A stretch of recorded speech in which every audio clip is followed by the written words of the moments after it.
Hey, welcome. This is The Process. My name is Dr. John Bush. We are in week 4. This is going through aspects of metrics that I use to frame my lineup decisions and last minute ads, any kind of trades or anything. There's a lot of questionable player uh, rankings this week, questionable in the sense of injuries or whatnot. So be aware we will have to zig and zag as needed. Of course, the full visual of this article is at the scienceoffantasyfootball.com. Me and Dig might hang out there. That's our website. We try to do a few things. Thanks for the few of you that are listening. Hopefully I help you out. I don't know, but it's not uh in concrete, okay? And that probably is the one of the hardest things, maybe not the hardest in fantasy, is nothing is done until the game starts, right? You're potentially getting information even up to the last minute. So that's just the way it is. And if that is something you don't like, then it's just probably not the game for you. Okay, so let's kind of go through some things. One aspect of information I use, Vegas and scoring information. Who's the favorite? Who's the underdog? What's kind of the game script that Vegas sees? Doesn't mean that's reality. It's just that's how the so-called sharps in Vegas are seeing things. But remember, they're there to make money, so they skew their thinking based on trying to, balance the money on each side of the line there.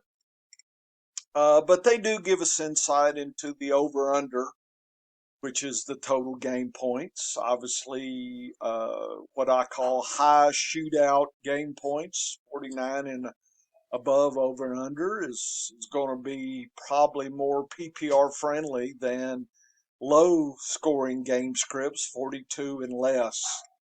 That tends to be a defensive struggle. And I've got above average and below average and point levels there. So that at least gives us a way to view things. It may not be exactly accurate, but I think it gives us a tendency. Game spread is important to me, especially, imagining if it's going to be a blowout, what kind of garbage situation the underdog may throw, right? They'll throw at the game. They'll be throwing a lot. And so sometimes you can score extra points. That's why they call it garbage time. And you never know what you can come up with. And it can be good stuff. So you can skew your lineups to anticipate kind of thing. The flip side, if it's too much of a blowout, the big favorite will maybe start pulling players, and that can be very cranky. If you need one more touchdown and they pull the running back or the quarterback or whoever, that's never fun. So just kind of keep all that going in your head there at the same time. Getting a little deeper into it, I have a defense against the position table metrics, my DAPS, and we can look at the team, the opponent, and I give kind of how tough overall or easy is the opponent's defense. Is it a home versus away game? A home game is usually favors the home team, right? The overall DAP, is it an easy or a tough situation, and anywhere in between? It's good to at least envision that. And it's always, should I play my quote studs or not? And It's never fun. I mean, I think you got to do what you got to do, and but you shouldn't complain about it. Well, I played my stud, and I knew it was a tough game, and he did. I don't know what to tell you. I mean, you're going to zig and zag, and this is not set in stone. You never know exactly what's going to happen, so you just kind of go with what seems to have worked in the past, and it's probably better than not playing your studs. I mean, if there's injuries and whatnot, you can, you know, figure it out accordingly, and you can then I focus on running backs, quarterbacks, wide receivers, tight ends, kickers, and D. So that might give you some uh, uh, lineup information there. I like to know it's going to be a balanced game, or is it going to be a passing or a rushing kind of scenario? It's good to at least anticipate. You should always be anticipating.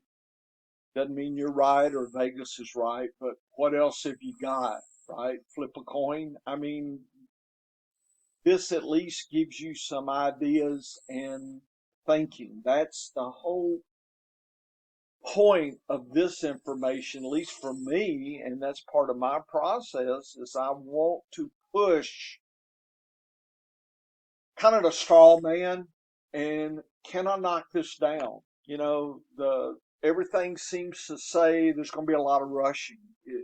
What am I missing? Is that real, or you've got to do some deeper thinking. You just can't be blindly, oh, okay, Vegas says that, or okay, people on Twitter says that, or whatever. Because you'll be pulled in 20 different directions. So uh, I don't listen to a lot of that kind of hot air blowing because it just I don't know. Twitter's almost a jousting tournament. Who gets knocked off their horse and they're back on, and it's not realistic. I then, of course, have developed over time rankings, player, team, position, my rankings, Fantasy Sports Professor rankings. There it is, FSPR, and my uncertainty level. So all rankings are scaled 0 to 100. 100's best, 0 sucks.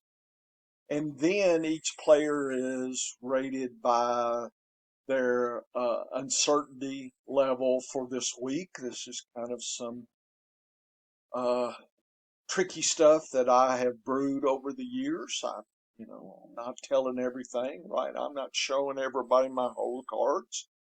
Sorry, this is all for free. What do you expect?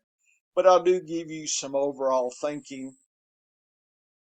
High uncertainty players could have a broad range of outcome, and that means you can get a low floor score, right?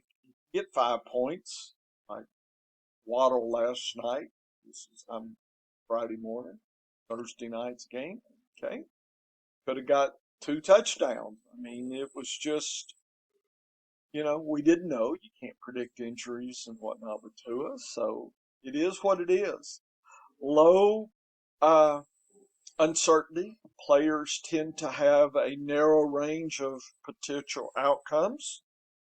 So you're thinking the rankings that I have are probably closer to reality than high uncertainty players. So high uncertainty players that are lowly ranked are not so good, and high ranked players that are low uncertainty are probably the best we can have. So you got to kind of see what's going on. So remember, this is it a high shootout, low defensive kind of game, are, certain positions favored or not. Then you get into the rankings. You see, you're getting different levels of information, and it's sometimes they're conflicting information, right? That's making decisions under uncertainty is the hardest things we as humans do in trying to predict the future.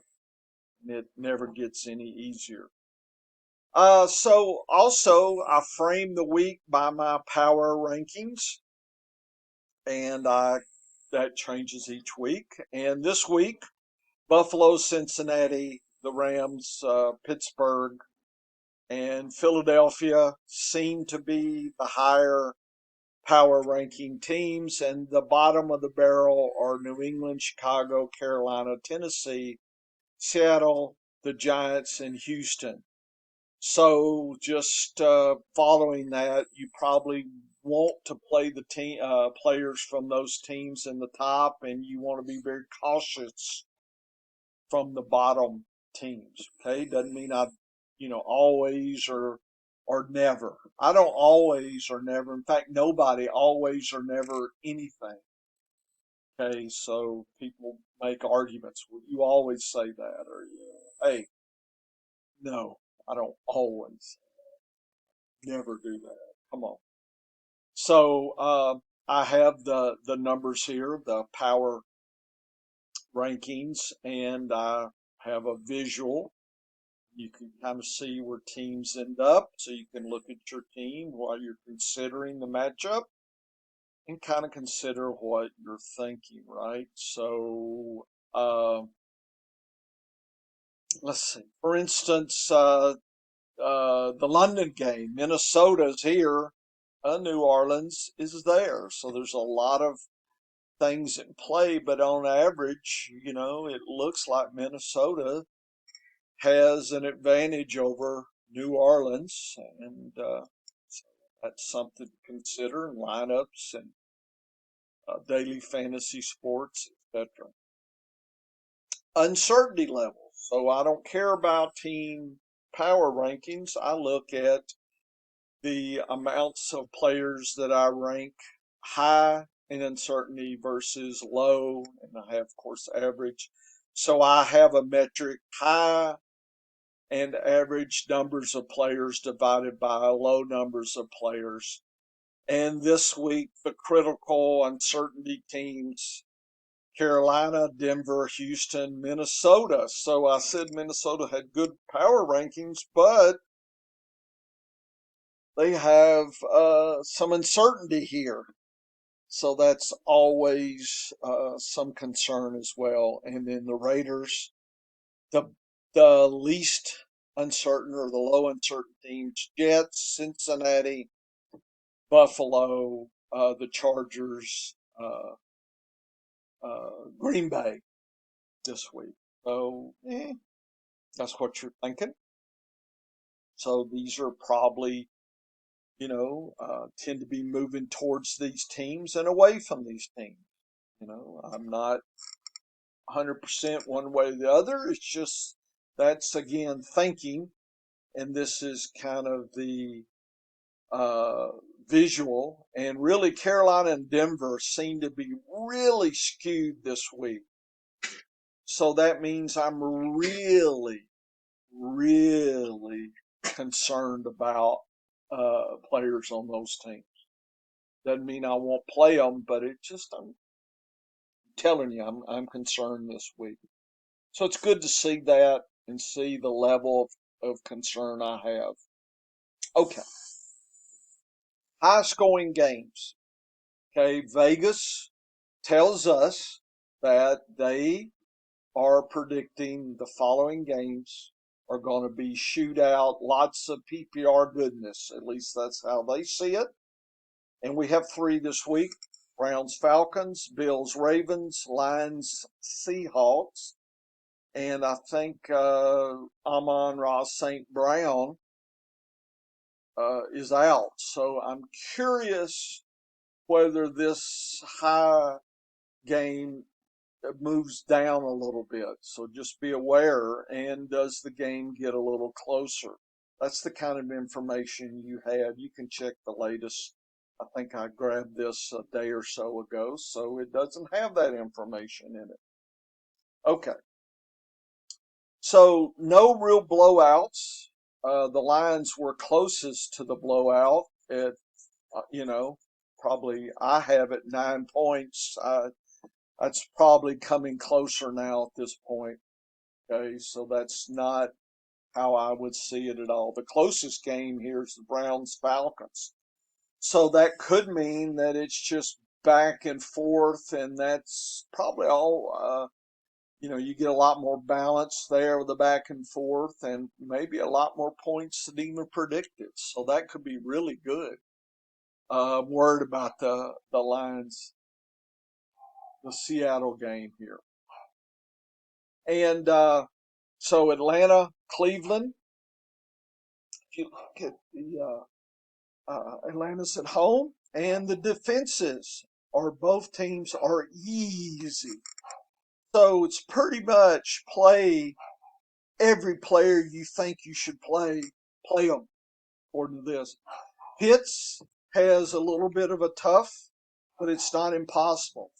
Okay. It's above, should be below average tough. My bad.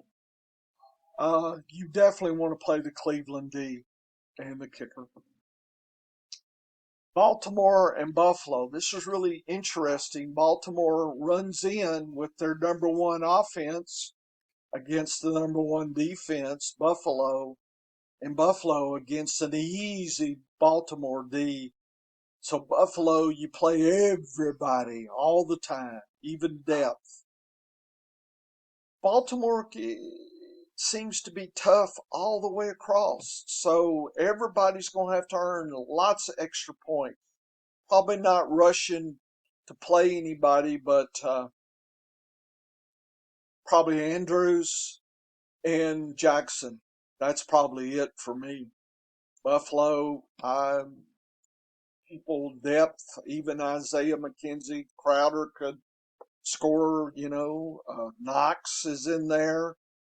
Singletary. I mean, everybody is on board to score and be productive. So that's how at least the game plays out here.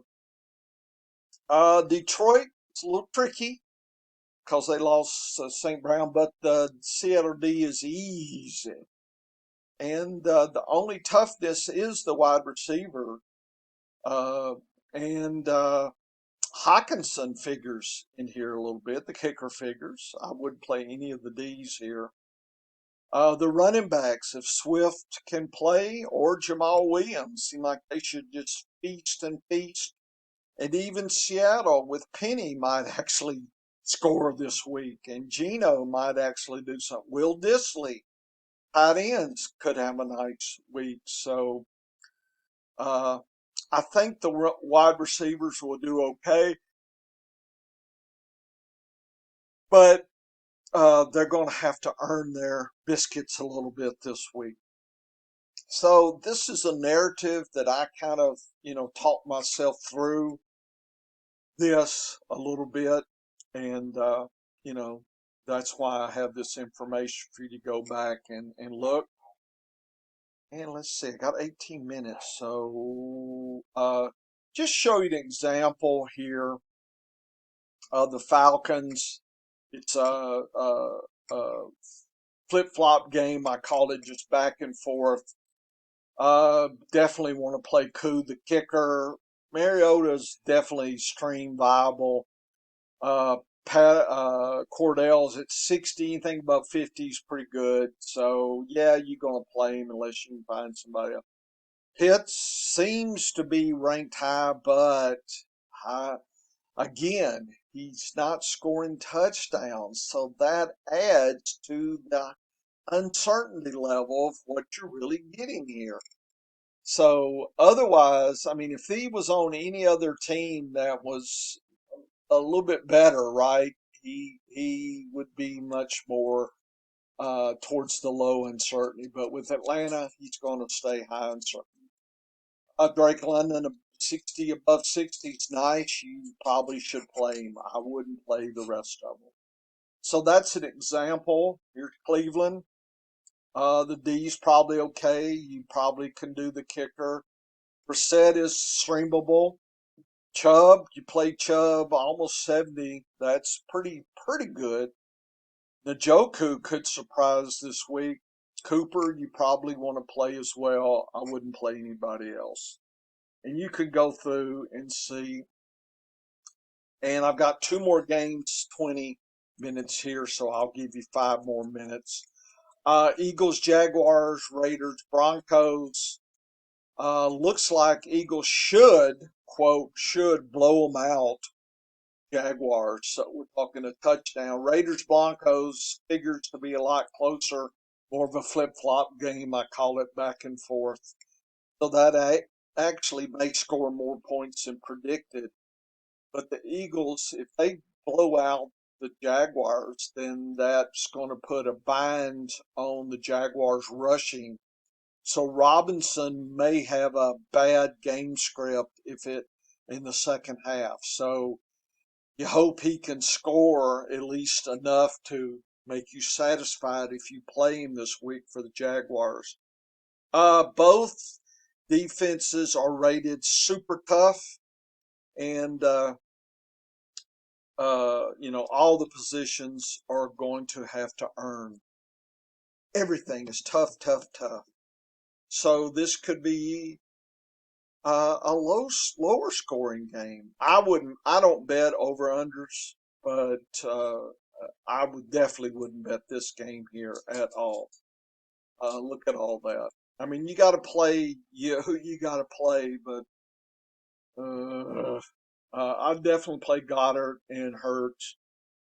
Don't know about Sanders. I guess I'd play him if I had him. Devonta Smith, yeah. I mean, he's liable to pop off, 70 yards in the score with one play. So, kind of locked into playing who you got to play this week. Denver gets the easy Raiders D. It's a play 'em all kind of scenario. Even Albert O, goodness, he can't score this week. Uh, I'd bury him deep or get rid of him. This is the week. Raiders figure to go up against Denver's tough D. Jacobs, I wouldn't play Jacobs. I guess I would go with Waller. Looks like he has an easy game as well. Renfro, if he comes back, probably could score some points. But this could be more scoring than you think here. That's how it kind of shapes up right now on a Friday. Keep watching. Watch all the questionable plays. So now you got an idea, if you hadn't seen this before, of how I do it. So I would go through all this, and frankly, I think I would talk through it, because I think if you kind of lecture yourself through it, through my figures, that will invite you to cover everything. If you just kind of scan it, right? It's kind of, oh yeah, I know it. You don't know it. You just scanned it. Know it is that depth. So I would urge you, well, that takes time.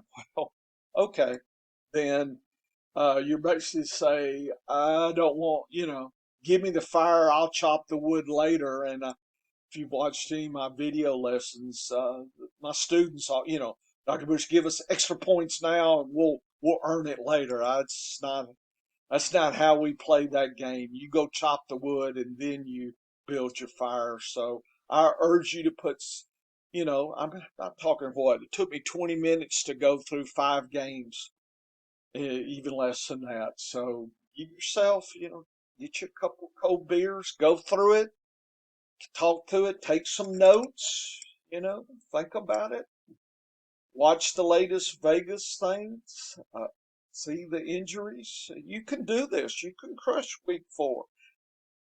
That's the whole point of this. That's why I'm doing it for free. I mean, you don't get paid for that? No, there's no money here. If you think anybody's making money in this, unless they're gambling, there's no money here. It's just for the love of who we are and what we do, and I love to teach. Oh, this is fun for me. This is fun. Okay, come back week 5. If I get a chance, I'll post Monday's business too. Good luck. Let's crush this week. Woo woo.